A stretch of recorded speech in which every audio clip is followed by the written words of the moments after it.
Hello, Oscar Combs here with the ISO 9001 group.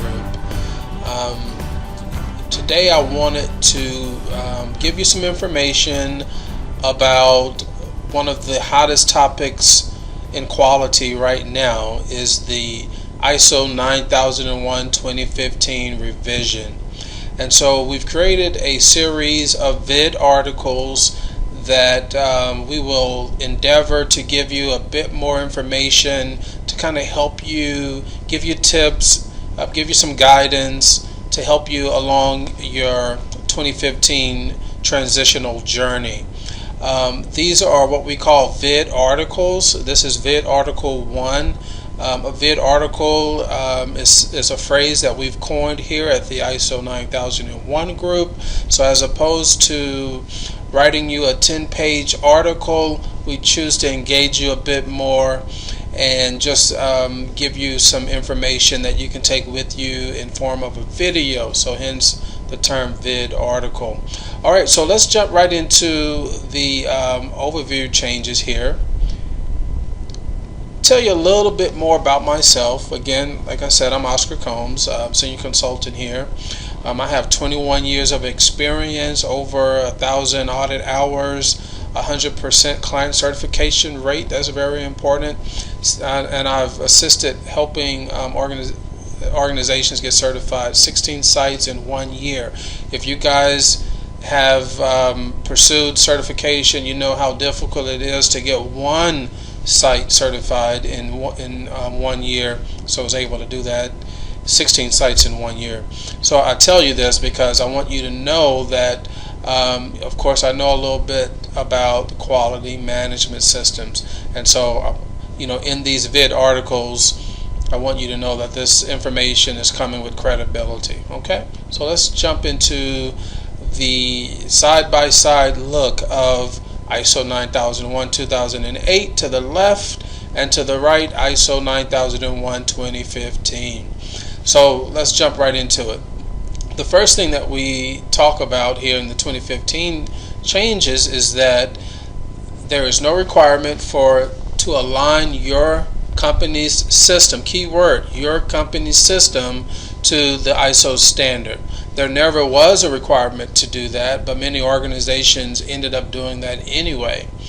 And so, it's very important that you develop a quality system that's going to fit your company. Don't try to make your company fit the standard. It's very important. That's something that we always help our clients with here at the ISO 9001 group.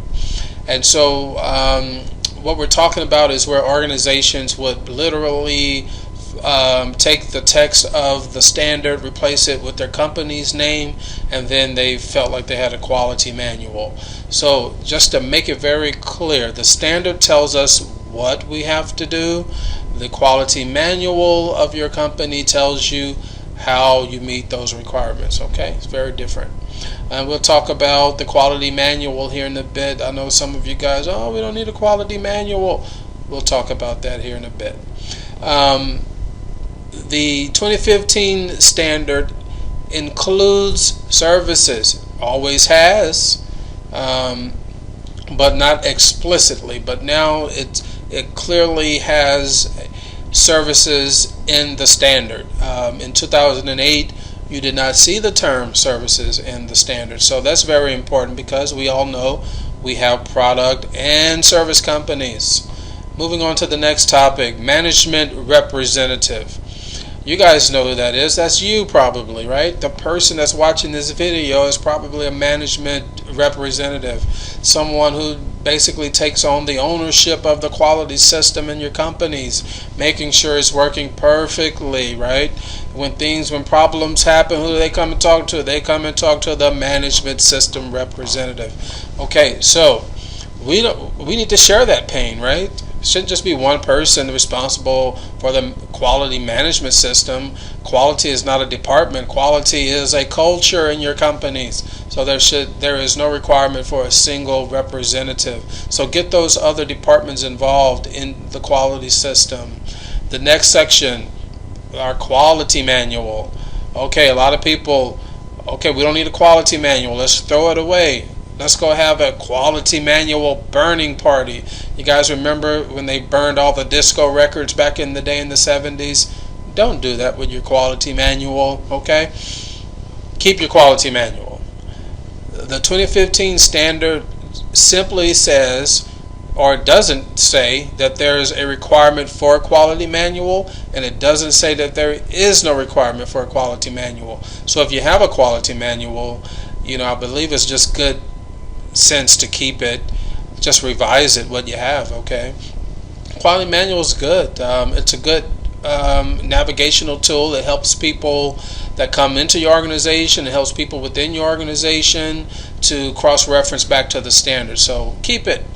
Next thing is in regards to documented information. A lot of people are confused. What is documented information? We don't see the term documented procedures. Organization shall have documented procedures. Organization shall have records. We don't see that in the standard anymore. So that must mean that we don't need documented procedures, right? It must mean that we don't need records. That is wrong. They just put all of that into a bucket called documented information. Alright, so keep all your procedures, keep all your records. It's just now simply called documented information. Alright, let's move on. Work environment. Here, the standard is getting to the environment for the operation of processes in your organization. Okay, what is needed to ensure compliance within your organization? Not only product compliance, maybe compliance to the staff, to the administrative staff, or the environment for the administrative staff, or the environment for the staff working on the floor. In addition to the environment needed for products, okay, so like the lighting, humidity, but it's the human beings that are doing the work, so they need to also have a good environment. The standard gets into things like non-discriminatory, stress-free environment. Read it, it's in there. It talks about all of these kind of soft things as well. Alright, so that's very important. Moving on to monitoring and measuring resources.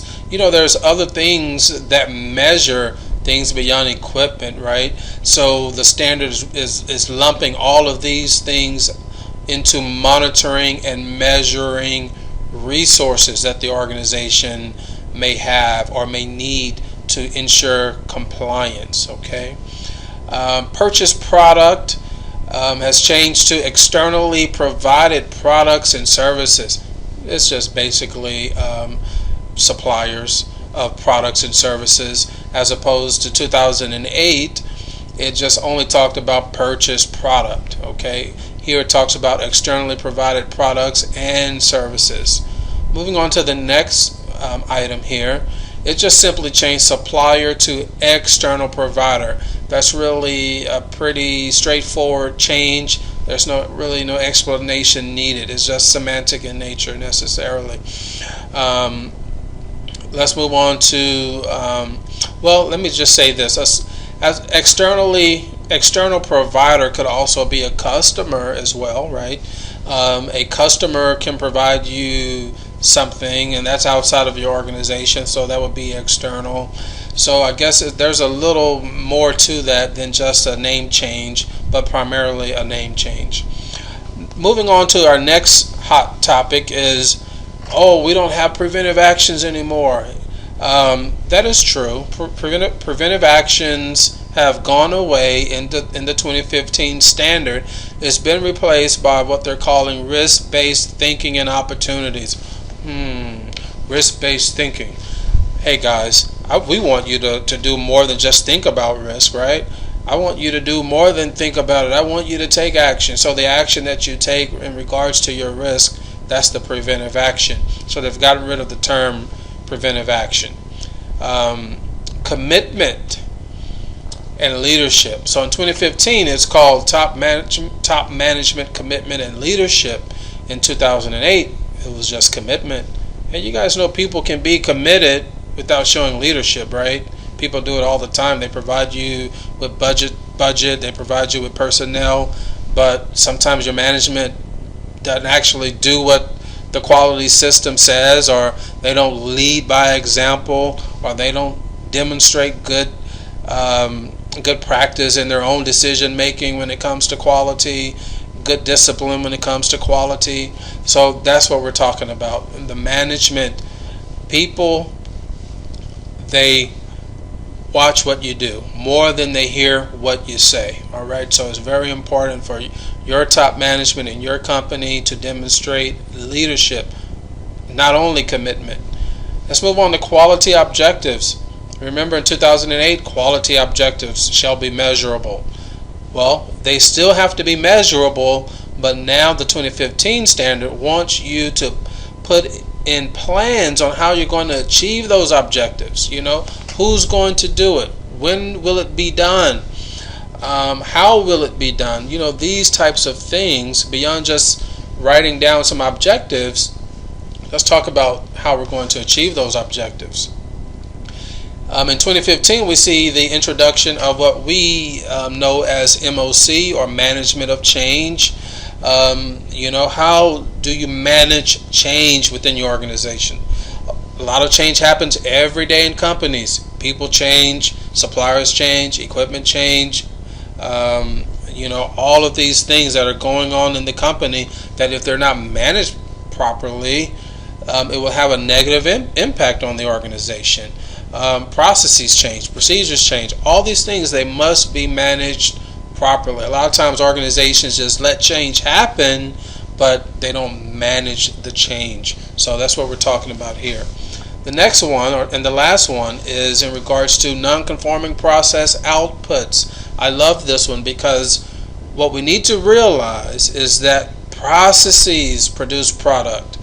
So by only putting our focus in 2008 on controlling non-conforming product, we lose the opportunity to address all the non-conforming outputs of all the other processes within the organization. I mean, if you think about it, if your sales department takes the order wrong, isn't that a non-conforming output of that process? Or if the work order is wrong, has the wrong information on it, causes your machinist to machine more parts than necessary, or machine the wrong part, use the wrong material, it's a output. So we want to move beyond putting our focus just on non-conforming product and putting our focus on non-conforming process outputs. I love that addition to the standard, guys. All right, so that's it for the overview for this vid article. Hey guys, go follow us on our social media. If you follow us, we do a random weekly drawing, and we'll give you $10 Amazon gift card. Okay, we'll reach out to you, get your email, and get that Amazon gift card over to you. Right now, do it. Like the video. Go on to our social media and follow us for more of these videos, okay, or vid articles. Now, if you found this vid article helpful, like if you literally sat here and watched it, like it. Did you like it? Like the video. Share it with someone else. Other people need this information, and you're the one that can get it to them. All right, so let's share those videos, like the video, and we'll see you for the next vid article. Oscar Combs here with the ISO 9001 group, helping organizations improve their operations and reduce their risk. Thank you now. See you next time.